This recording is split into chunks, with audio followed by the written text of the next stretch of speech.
Hello, everyone, and welcome to today's webinar. We'll allow everybody to get started in here and join in the platform. We'll give people just a few minutes here as we're getting everything set up and ready to go. While we're waiting, just a couple of notes for everyone here. First of all, this recording will be made available to all of you, so you don't have to be on top of that piece of it.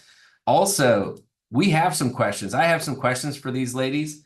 You may have different questions. They may be better questions. So if you have questions, put it into the Q&A tab, and we're happy to handle those questions as they come in as well. But expect this to be a pretty free-flowing conversation. We've got a couple slides right at the start, and then we'll really be diving into the stars of the program, which is learning from Sarah and from Suzanne. So without further ado, let's go ahead and get started. I'm just going to share screen quickly here and give you a little bit of a backdrop. So ClearlyRated, just for those of you who don't know us or don't know us well, you may know our program's Best of Accounting, but we are the leading CX platform for accounting firms. We work with, I think, 24 of the top 100 firms powering their CX programs. And this is our fastest growing vertical and our second largest vertical. So we spend a lot of time on the accounting side trying to understand and trying to help our customers understand how best to not just measure client experience, but to positively impact client experience. And that's part of what we're doing with today's webinar, bringing in the expertise of Sarah and Suzanne. So let me start by introducing you to Sarah Cirelli. She's the Chief Marketing Officer at Grassi Advisors Accountants. They're a top 75 firm. They're based in the Northeast. Sarah has more than 20 years of experience leading marketing for accounting firms. She's architected and managed the client experience program at Grassi since its inception 5 years ago. Sarah, welcome to the webinar. What's the best thing that you've implemented in the past year to help your CX program? This survey, that's a very easy question. Yeah, I mean, first of all, thank you. I'm so happy to be here. I love talking about ClearlyRated. I love talking about the client survey process at Grassi. It's been great. Like you mentioned, it's been, we've done 4 successful sends of the survey so far. So, and I still kind of feel like we're at the beginning of our journey. Lots to learn, but I mean, even through these 4 sends that we've had, it's been a really successful endeavor for us. We've learned a lot. If I was really thinking about some of the best things that have come from this experience with you guys so far, I mean, it helped us kind of rip the Band-Aid off of getting started, taking control of our marketing data, which has been extremely beneficial for us, and it's been a very meaningful project.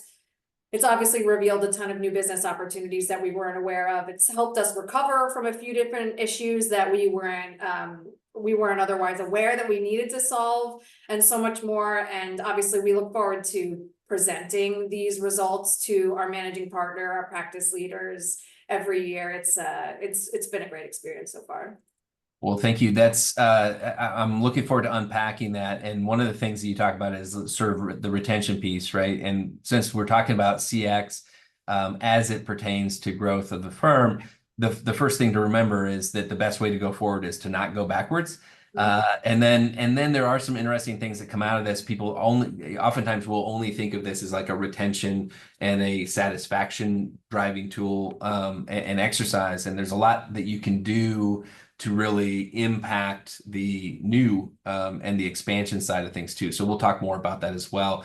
But I want to now introduce our other panelist, Suzanne. Suzanne Reed is the CMO of LBMC. It's a top 50 firm based in Tennessee, which I didn't even tell you this, Suzanne, but I'm going to be in Nashville in the next month. So I'll be knocking on your door, so to speak, and getting some recommendations.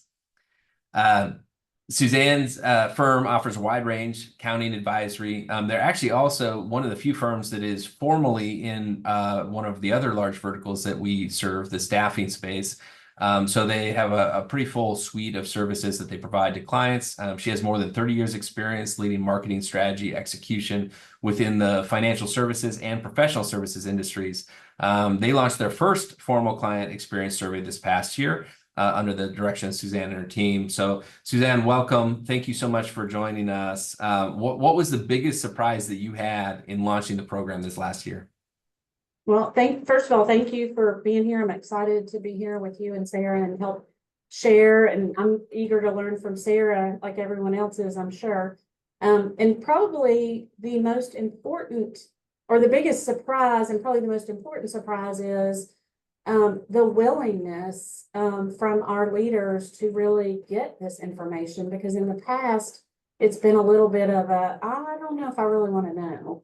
And kind of to Sarah's point earlier, that's been a very pleasant surprise. That it's been a very positive process in getting this restarted. We actually did surveys quite a few years ago, and COVID kind of stopped that a little bit.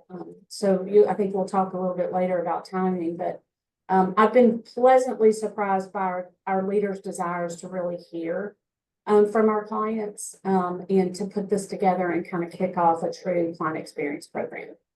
That's great. Yeah, I look forward to diving a little deeper on that, knowing some of the things that you all have sort of built into that program and the cadence. We'll talk a little bit more about that as well.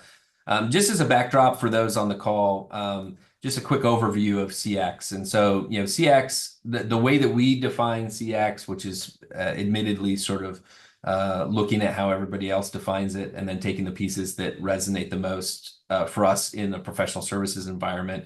Client experience in this venue on the accounting space is really the perception of your clients after either an individual interaction or cumulatively through that unique client journey that they have. This includes really every interaction. And what we often tell people is that every single point of interaction that you have with the client, either directly or indirectly, is an opportunity to either build or erode loyalty. So I think you want to really look at that through that piece of it. CXM, which was really kind of what we'll be talking about today, is the management of that process. It's the measuring, analyzing, and the improving of the experience that you provide to clients. And the goal there, we believe, is to achieve consistently remarkable experiences with clients. Almost every accounting firm that we work with is able to achieve pockets of excellence, but the firms that really drive growth with their CX program have minimized the variance from partner to partner.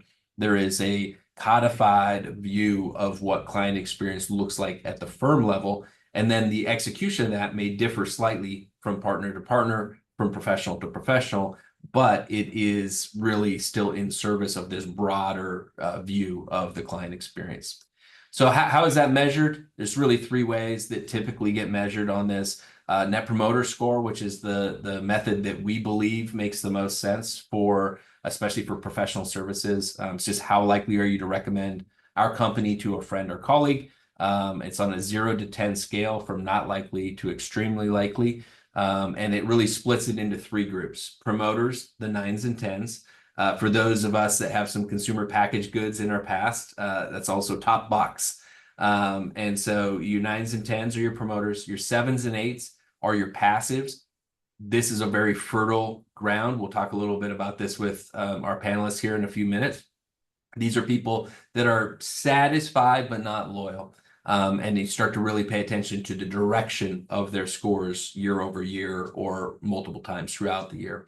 And then we have your detractors, 0 through 6. And these are the people that are unhappy with you for some reason. There's been some sort of a service failure, and the response to that service failure also has not met their expectations. So they remain dissatisfied.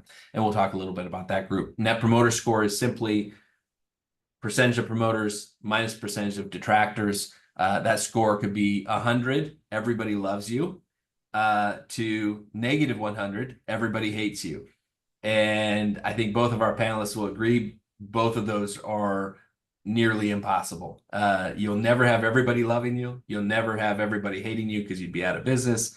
So that score ranges from, really typically from, 0 to 80, 85 at the truly extreme levels of world-class service. Typical score for the industry is down in the upper 30s, lower 40s typically. There's also CSAT, customer satisfaction. It's very similar concept.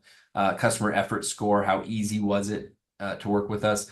There's no perfect metric. The reality is that the most important thing is that you give people a chance to give feedback and you take action on that feedback. It doesn't really matter exactly what the question is. Some are better than others, but the asking of the question is the biggest and most important piece. And then the action that you take based on that. So with that, I'm going to go away from the slide. So this isn't just a diatribe from me. And actually, Suzanne, I'm going to start with you. You mentioned you recently launched, the formal program. How did you know it was the right time? How did you get the program sold to your leadership team? That's one of the biggest challenges that people have with that. Yeah, so, I had mentioned earlier that one of my pleasant surprises is everyone was kind of on board and eager to do this. And, you stole my answer a little bit earlier when you said it's about growth, right? You got to retain what you have in order to go forward. So as we started talking about growth strategy, I said, really an important part of that growth strategy has to be how are we going to maintain the clients that we have and expand those? And it really starts with making sure that we've got the right client experience and we really understand what our clients are looking for from us. And we have that voice of the client represented. And so, to tell you the way I sold the program was really talking to them about as part of the growth strategy, but also as just part of the evolution of where we are. And as we go forward, no surprise, the industry is going through changes. We as a firm are going through changes, leadership, succession planning, et cetera. It's just really good to have a formal client experience program in place to keep that consistency and have more of an institutional attitude, if you will, towards an experience for our clients. And so that was one of the big things. And then you throw on the fact that as you're asking your clients what we do well, that's a nice pat on the back for our team members, for our leaders, for us to continue to repeat. It's also a great way to know where we're maybe falling short. And another thing that we continue to believe is if we want to be advisors, we've got to be proactive in our responses to our clients. And so one of the things I loved and ClearlyRated actually brought this to us, which I really did appreciate, was making sure that you're asking them what are some things you're thinking about for the future. Yeah. And as we're thinking about that, and as we're doing account planning based on these surveys, how can we get ahead of our clients and help them in the future? And instead of them having to come to us and say, I need, us being able to go back to them and say, we believe these are some things that would be beneficial to you, and we understand you're interested. So there was kind of a three-prong. Obviously, to grow, you've got to keep what you've got, and that probably resonated the highest from a return on investment. But I think the team also understands the proactive cross-sell ability, and just as well as understanding what our clients think about us. Hey, Suzanne, did this replace a current client survey initiative that you had, or was this a brand new, we're going to do the client survey for the first time in however long? I think I would say it was a new, if you will, because it has been several years since we did the survey. And when we originally did the survey, the program was only being sent out to our top revenue clients. And so it was a small base. And so my argument was, I think we need to understand all of our clients, and much to what Eric was talking about, your passives they're the ones that at any time could leave. And as we talk about competitors being much more aggressive, especially in our marketplaces, we know that they're at risk. And so again, it's a good information for us to. And so, yeah, I would consider it a restart. I'm sorry, a new, not a restart. Yeah, it's interesting too that you say that, because that choice of who you survey is really impactful. Sarah, I'd be curious to see how you approach this, who you survey, because we certainly have a number that will pick, top 250, top 500, whatever those accounts are. And then we do have, and we always encourage really what Suzanne's doing, eventually get to the point where you're surveying most everybody, because some of your best referral sources are not your largest accounts. They're smaller accounts, but they're plugged in different places and making referrals. I think about it from the staffing recruiting place. There was one of our clients that probably spent $15,000 to $20,000 a year with us. So not a huge client, but I can directly source about 180,000 a year in revenue that they referred to us on that time period. So keeping them very happy is really critical to growth in a way as if they were generating 200,000 a year in revenue. I would agree with that. And we learned this lesson. I think this was a story I shared with you both in prep, but we learned, a couple years ago when we had merged in a firm into our New Jersey office that was probably servicing clients that were a little bit smaller than we would typically target, who were experiencing different parts of the firm in different ways than some of our other clients, that did reveal an issue that we needed to clean up. When we learned that when clients were being onboarded to the firm in an acquisition, that they were having trouble understanding how they were being billed, what they were being billed for, and it was a source of frustration for them. And we had to handle that with our operational leadership, and it was something that we needed to fix from a client experience standpoint. And I'm not sure we would have known that had we not included them in our survey group.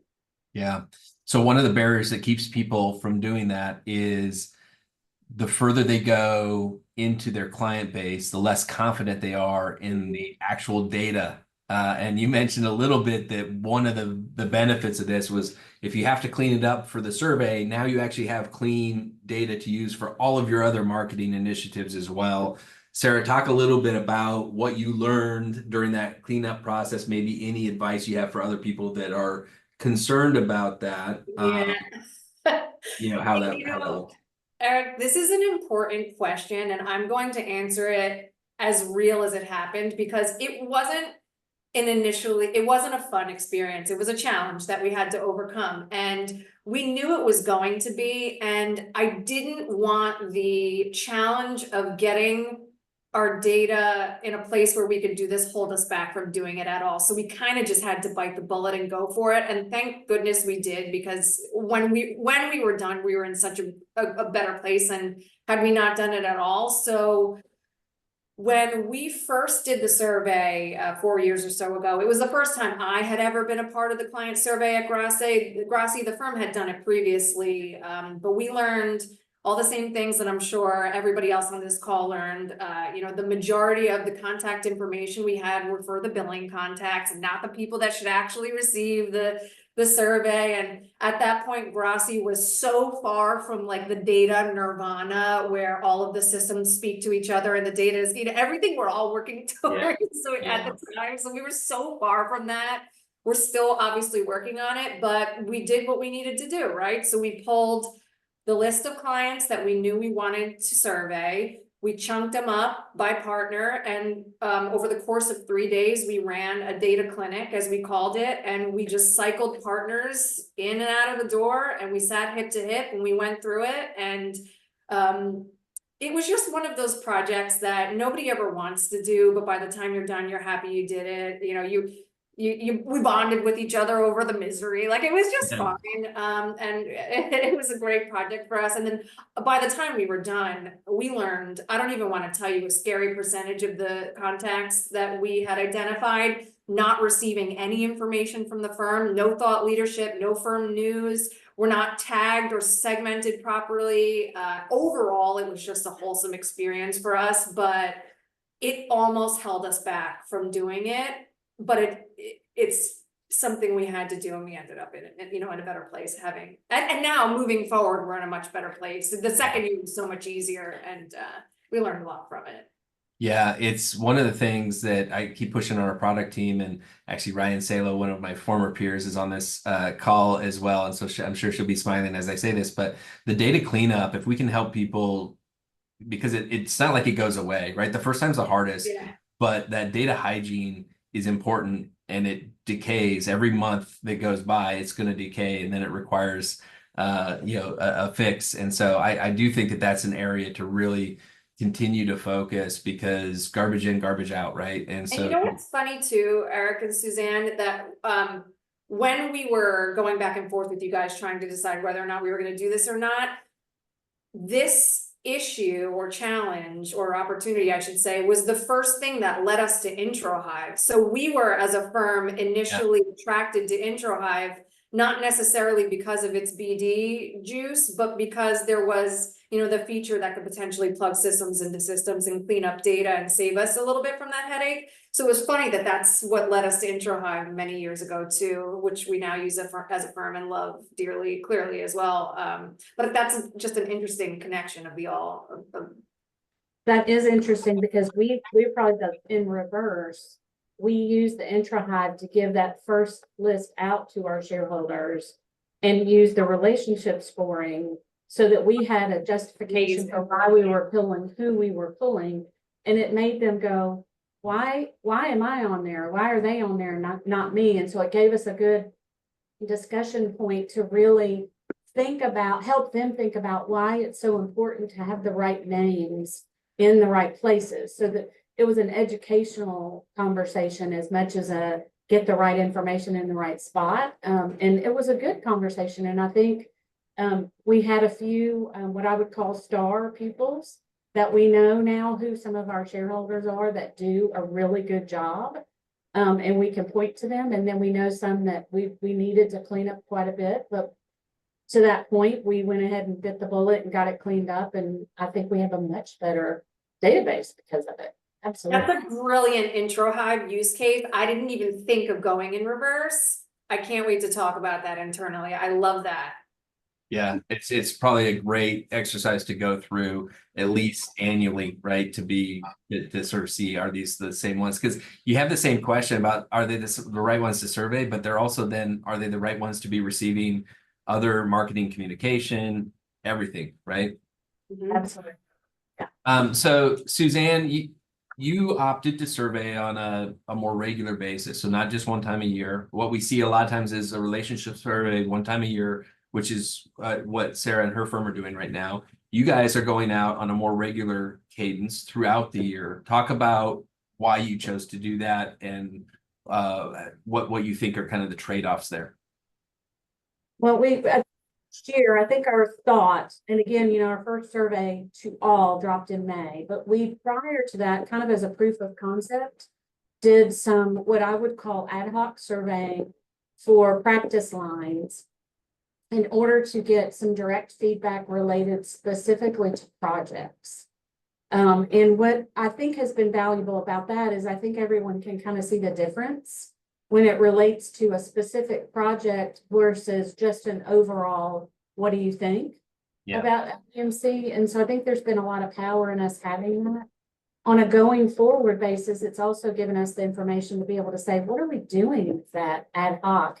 Because if we're not going to do anything with it, we really don't need to be doing that. And so that's allowed us to have some good conversations about how, we don't want our clients to get fatigued with survey, because in this world there are a lot of people that doing the quick surveys. It seems to have changed a little bit in the last maybe 18 months, but we definitely don't want to get the survey fatigue. And so our thought was, start out with all and then have a conversation once we kind of analyze the data. What do we need to focus on for year two? And as we segment, I think we'll have a better direction on what we're going to do in year two. But year one, we started out big with multiple surveys and some good information that we received back. Yeah, our guidance is both are valuable, right? One gives you that holistic view, and the other one gives you a more point in time view. And they're both valuable for different reasons. We are seeing a lot of benefit for being able to actively work it, right? So it's identifying an issue at that point of the issue or closer to that point of the issue. I think is one of the benefits to that piece of it. And there's some things you could do to suppress so that you're not getting into that survey fatigue. You could set it up to where, look, I don't care if you have a project going every single month. We're only going to ask you for feedback twice a year and doing some things like that. So we're definitely seeing some trends around that. And then you can actually start to look at I want this to be more journey based. So if we do acquire another firm, I want there to be a journey for the newly acquired clients to go through. New client onboarding, people are spending a lot of time focused on that experience, right? And so you can put some intelligence around that experience and some feedback around that experience as well. Sarah, one of the things that I think people struggle with a little bit is they think a survey is going to be kind of just taking their medicine, right? It's like, oh, great, I get it here. Now the marketer gets to tell me all the things I'm doing wrong with how I service this this account or these accounts. And we've worked really hard to sort of create what we consider to be maybe the happiest CX platform in the world, and focus on the positive, because especially in professional services, there's so much more positive than negative. And we naturally as humans gravitate to the negative, right? And so what do you do to have focus on the positive things like the testimonials or the recognition for internal employees? How has that been evolving with Grassi? There's so much positive based around this entire initiative, and I love this, and I've said it to you guys before, and I'll say it again, but even the negative, when handled appropriately, is such a positive that, and I'm honestly, I had to have some one-on-one conversations with partners who weren't initially on board. I didn't have 100% buy-in, right? There were some that maybe struggle with criticism or feedback, or were worried, they'd be exposed in some ways. And I'm like, what are you gonna find out? But so having that conversation about the paradox, right? That, a client that experiences an issue that is solved is often becomes a more loyal client than one who had never had an issue at all. So we talk about that all the time internally, which is great. But so even the negatives are positives, but there are obvious positives. So when the shout outs come in real time, so we love, we know when we're coming to survey launch day, we want to have time open to be, because immediately it's like email, shout out. So we want to be, first of all, we love reading them, and then we love sharing them in real time. So when our small crew gets those shout outs, we in real time send them out to the teams involved on those accounts. We're CCing our CEO, who loves to read them. We're CCing practice leaders, and our CEO and our practice leaders know to reply all. So there's a lot of excitement and celebration happening. So for those few weeks that we're doing the survey, the vibes are good, and it's just so fun. We really, really love it, which is great. And then we take the testimonials too, and we update everything that you would expect, right? So the websites, the proposals, the collateral that makes sense. We keep an eye out for anything unique that we think might make a good case study, that we might want to create something special. So we'll keep an eye out for those types of things. And then in a couple of previous years, actually, we started incorporating these Net Promoter Scores into our partner compensation process at the end of the year, which has done, it's done wonders to validate the seriousness of this initiative. And so the group really does take it serious. So that's been pretty cool. Lou does also, our managing partner, sends at the end of the survey process an email with a few of the shout outs that he loves, with names attached, which is great. It's a nice celebration. The new business, right, which is quite possibly a very unexpected positive. So I didn't expect to generate such obvious new business from this. And I talk about this too. The first year that we did it, we decided to add that bonus question at the end.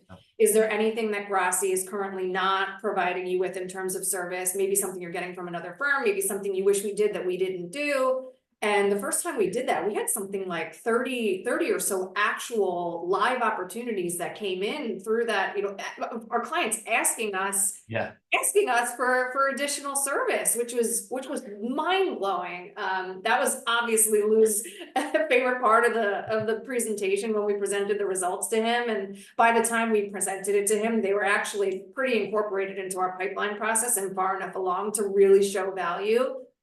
What better positive is that? Right. Yeah, there's just so much.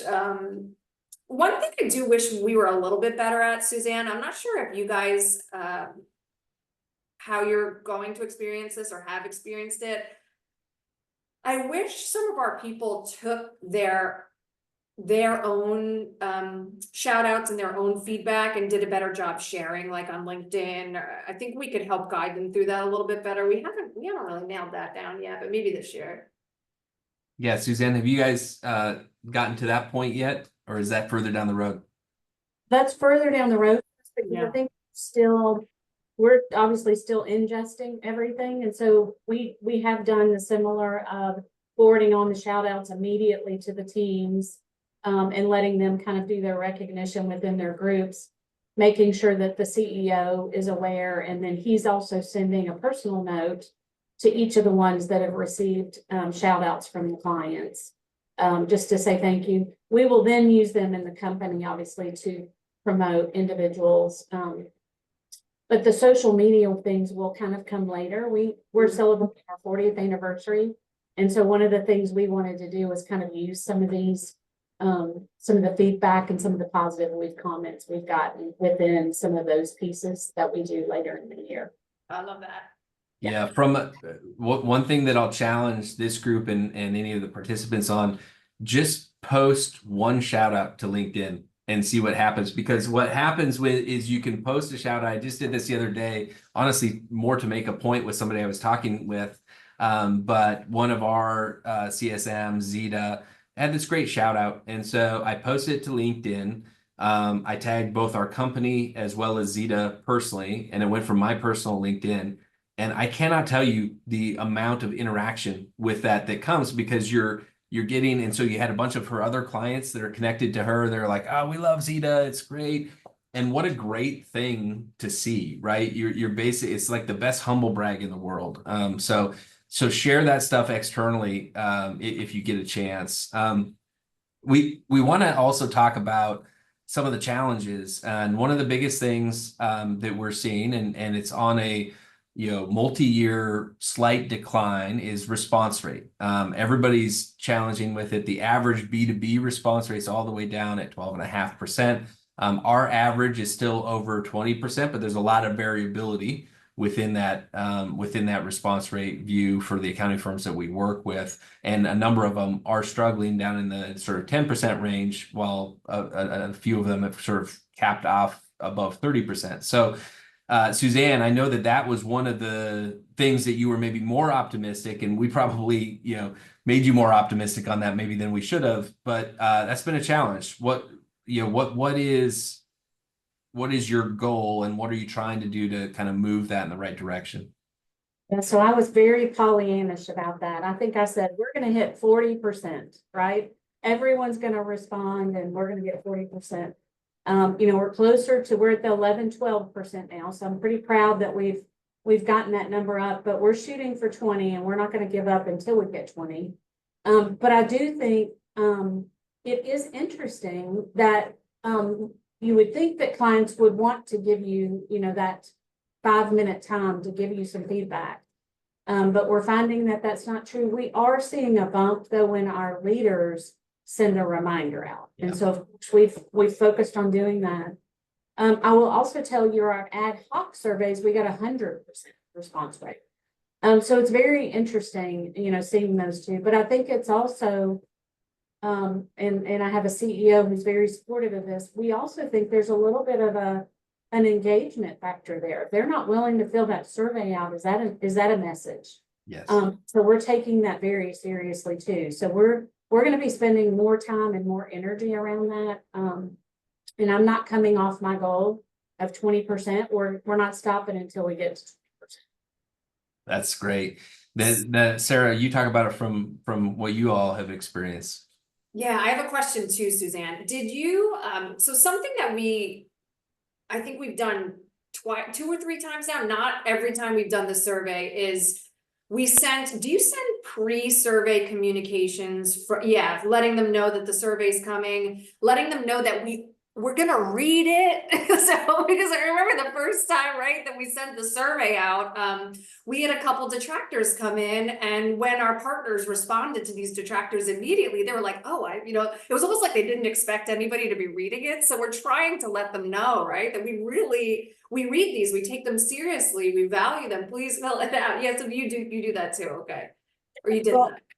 to clearly rated, because I do think the how they help us step through this with the communications, just to reinforce to us that those things do matter and we do need to do those. And to your point, Sarah, I do think because of that, that may be part of why we're not getting some the feedback we're wanting, because if you think about our business, it's very relationship oriented. And I don't think many of us want to ding our partners, our service providers, right? Right. And I think it's more innate in us to want to be positive, not negative. And so I do think if you think about it with that lens, a little bit of psychology, that unfortunately, that may be why some of them are not going to give us the feedback, right? In New York, we love being negative up here. In New York City, no problem. It is amazing. People will be candid, but it's so important that and this is a multi-process, multi-year process to go through this. Like, we can say all we want that we're going to read this, but until they actually see at least a summary of things that are happening based on the overall feedback, or they're seeing that they have an issue and it gets addressed, like, we can't expect them to do that because most people don't respond to the surveys, right? And so that's why it's so important to engage with it and to do at least some firm-wide follow-up. We actually have a question from Emma. I'm going to attempt to allow you to talk, Emma, and if that doesn't work, then please put it in the Q&A tab, and we'll go from there. So Emma, I believe if you unmute, you can ask the panel a question. I am so sorry. I actually accidentally put my hand up. So I just wanted to let you know. The high five. And you were so quick with that. Thank you. Yeah, well, I literally didn't know if I could do it. I know I could do it in a meeting, but I didn't know if I could do it here. So, we'll let you off the hook. You don't have to ask a question here because we actually do have a question in the Q&A tab for these ladies. As you've looked at this program, how do you keep engagement at the firm? And so maybe Sarah, you can talk about this a little bit because you're multiple years into this. Like anything, it's tough to get buy-in, and then once you get buy-in, there's kind of this excitement. Have you noticed it taper off, or have you done anything specifically to kind of keep that engagement high? Personally, I will say it has gotten easier for us as the familiarity throughout the years has established itself. So, in the beginning, we held trainings to teach people how to use their dashboards. We held, separate meetings to teach people the importance of what was being scored and why it was being scored. So, as years have gone by, the familiarity has helped us to keep everyone engaged and moving forward. We're learning each year, we're identifying something new each year. So to be honest, each time we've done it, it has felt different. And one interesting thing we found as well as we've gone through, which has kept engagement high, is the friendly competition throughout the groups, like the industry niches, our service groups, our offices even. When we present our results, we're presenting trends and benchmarks in each of these areas. So we do a separate presentation of results when we're done to our practice leaders of all of our niches, and it's funny to hear them see how they're scored. And so we've noticed some competition that has kept people engaged too, which has been kind of fun. So we haven't experienced any engagement decline other than the response rate, like you said. Yeah. One of the things that we try to counsel people on is that the number one thing that you can do to improve the CX score that you get and the underlying experience as a part of that is just create visibility. Because if you create visibility, that alone will get you a little bit of a bump, because people now know that, that A, the firm cares, and B, they have a score, right? Most people that are in your firms are somewhat competitive. And so if they know that there's a score, they're going to want to improve that score and to have a score that's, you know, above average. And so just that visibility, you know, people think about going to accountability, but start with visibility, spend some time at visibility, and then go to accountability. Like Sarah, you couldn't have gone to the comp piece in year one, right? It would have been too unknown and but you can in year two or year three, you know, based on how that's going. And so I think that there's timing matters on that stuff too. And I wish we had more time as a marketing team to devote more resources to this, but sometimes throughout the survey process as well, we'll notice some NPS scores of our partners or people that are lower than we think they should be because their response rate is lower. Okay. So we'll share or encourage them to go into their dashboard and take a look at who has not answered yet. And sometimes that'll motivate them to send some personal notes and encourage people to, you know, just a reminder, we take this very seriously. If you could just fill this out for the firm, we greatly appreciate it.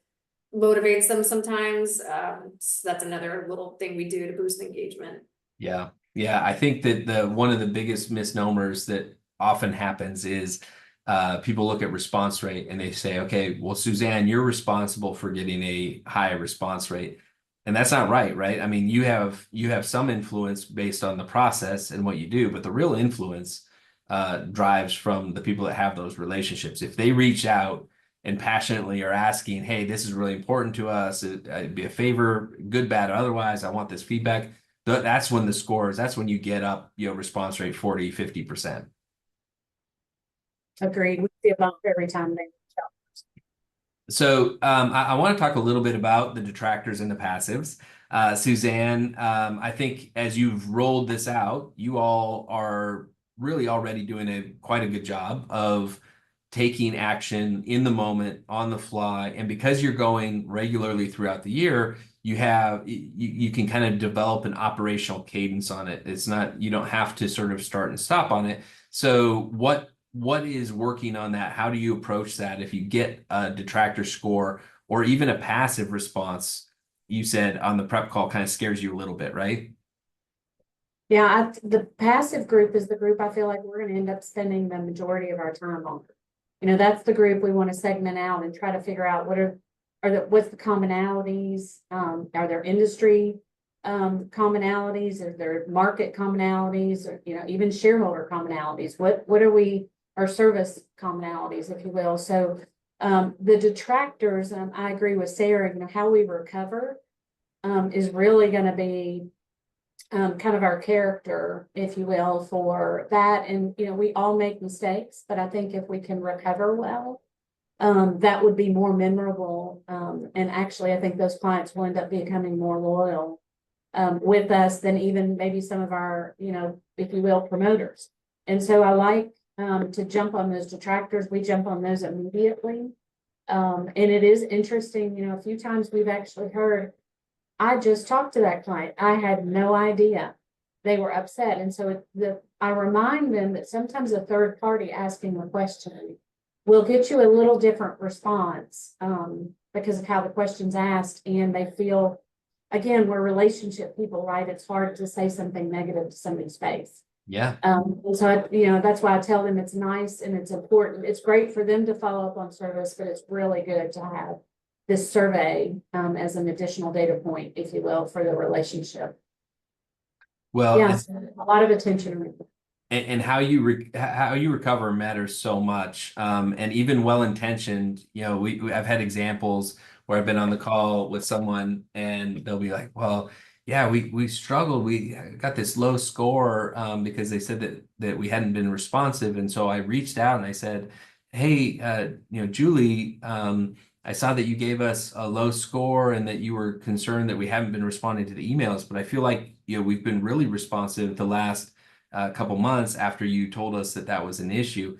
Well, what's Julie going to do in that spot, right? We've put her completely defensive on this, and now we're further away from resolving that because now Julie feels like she has to either walk back and be like, oh no, I must have made a mistake, or to say, you know, yes, I'm frustrated, and kind of have a more confrontational conversation. Whereas if you reach out and you say, Hey, Julie, we just are rounding out our survey feedback process. Thank you so much for participating.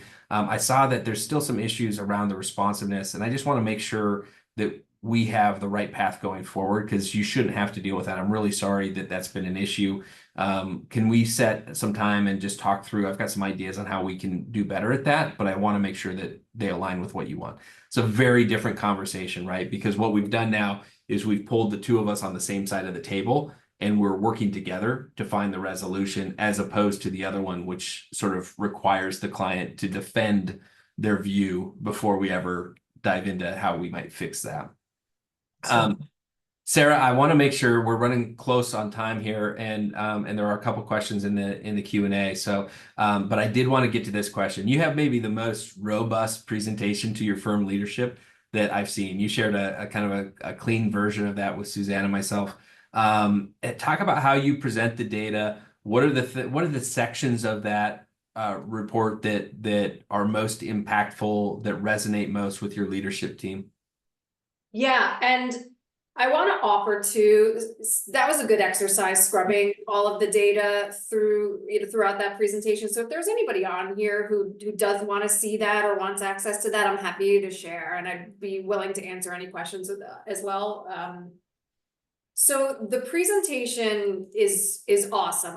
This is one of the things I look forward to the most every year, is presenting this both to Lou separately, our managing partner, our practice leaders, and some other groups in different ways. And each year that we go through this, it gets better and better. So we do report out on several different things. So we'll do an overview, when it was launched, how long it was open, how many people it went to, how many people responded, the response rate, the overall net promoter score, all of that good stuff.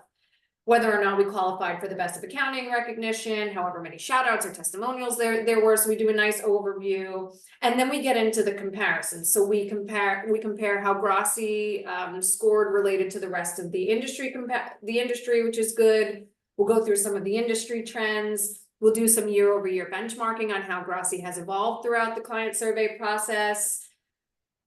We do put a complete list of detractors, and we assure, obviously, by the time we present this to Lou, everything has been handled. We don't walk into that room without confirmation that all of those issues have been handled and what those outcomes were. So which provides an incredible amount of comfort to him, right? So he knows, we wouldn't necessarily have known about these things. Maybe some we did. Otherwise, they've been handled and everything's all good. We talk about the drivers of the net promoter score and how we scored and what was driving our score and how that changed and what we think that tells us. And then we'll go through the performance notes of how his partners performed, who went up, who went down, why we think that is, by industry, by niche, by service, by office. And then we do a nice presentation on insights and recommendations. So what marketing was able to pull from the data. So any story, anything unique that might be going on, like an acquisition or disruption around us that might be driving some feelings or whatever it might be. We do a nice deep dive into the opportunities that came from the survey. So this past year, we had 40 opportunities that came from that one question that I mentioned previously. And we listed those out and showed where they stood in the pipeline and the size of the potential revenue from each of those, and shared where they stood in the process. And Lou loves that. So we talk about that all the time. And then we share some next steps and focus what marketing is going to do from that point forward, where all of the information is going to be, or what's going to be updated, or what happens next. We give them a nice review of all the testimonials, which is good. That was the fastest way I could have answered that. I love it. Yeah. I love it. I guarantee that people are taking notes on those pieces of it. And one of the things that I would say is that this is not only a really great way to share this information back with the rest of your leadership team, it's also a great way. Like, I guarantee that Lou will not push on Sarah as to whether or not she needs to do this every year, because Sarah can point to 40 opportunities, let's call it 400,000 in new pipeline, and let's say 6 accounts that would have been at risk and issues that were identified, resolved as a part of that. So when you're looking at a $20, $30, $40,000 investment that has 700,000 in growth attached to it, it's a lot easier conversation as a marketer as to, no, this isn't an expense. This is Oh, yeah. how we grow. And you know what's cool too, Eric, that's worth mentioning, kind of unrelated, but I love this about the client survey project at Grassi. So previously when I talked about the the hell week of the data clinics, Yeah. the however many days it takes us to pull that together, we pull in some of our junior members on the team to help us do that, and then we keep them involved throughout the whole project. And we actually had one of those junior members be the person to present the findings to Lou, which was really a pivotal moment in the career. And we like to use this project as a professional development experience, a learning experience for our people. And she's been fantastic. It was just a cool experience for her and for us. So we'd like to do that too. It just kind of worked. I love that you do that. It's such a good exercise on presenting, but also on analytics, and that's fantastic. Suzanne, you look like you were about to say something. Just say I love that idea. Yeah, it's very positive. Well, we're close on time, and I have a couple questions from the group, and then we'll do key takeaways. The first question from the group is, how long are your surveys? What's the appropriate length on a survey? Sarah, maybe we'll start with you. What do you find on that? And then Suzanne, maybe you can add on it too. I think it was 10. We could keep it to 10 questions. The shorter the better. I was just gonna say the same. Yeah, we try as few questions as possible, but with enough meat that you're gonna get the feedback that you need. Yeah, we have found that less than 10 questions or less really will not impact you. The difference between 8 questions and 3 questions, for example, is not going to impact your response rate. And so it is nice to have some of those drivers, some of those key things. I would recommend that you keep those drivers very action oriented around things like being proactive or responsiveness. The reality is that almost everybody has very strong technical capabilities in this space. So the real differentiator is who's the most responsive, who's the most proactive, and really who's the best at communicating the value that they're creating. If those 3 things are there, the rest of it is probably there, right? The baseline has to be there, but it almost always is. It's those 3 things that really seem to drive that. A question here: given the various methodologies used to select who should receive the surveys, therefore creating a lot of bias in a lot of the cases, I've always found it hard to benchmark across the industry or put little trust in the scores. What are your thoughts on that? So this one, I think it's probably aimed at me. What we will say is that for best of accounting, there are criteria that make that similar across there. So most of the time people are surveying a pretty similar audience. So when you look at that best of accounting average, I will also say that our industry average we set separate from our clients, because it's a little bit like, going to a conference around, an important topic and asking about that important topic, right? The scores of the firms that we work with tend to be quite high, in part because they're putting resources and effort against client experience. So they've already found it to be a critical component. We don't want that to elevate and bias the overall industry. So the industry one, we go out and we do surveys with typically at least 200 buyers of accounting services separate of anybody that we work with. And so that industry benchmark is very, very much the accurate industry benchmark of what the typical service experience is for a client in this space across different sizes and things like that. What I'll also say is that the best benchmark is you year over year, because everybody's going to start this journey at a slightly different place. Like I've had times where people are like, oh, our scores are low. Like I remember one that had like a 26% NPS, and they're looking at, well, we're below the industry. We're way below all of your other ones.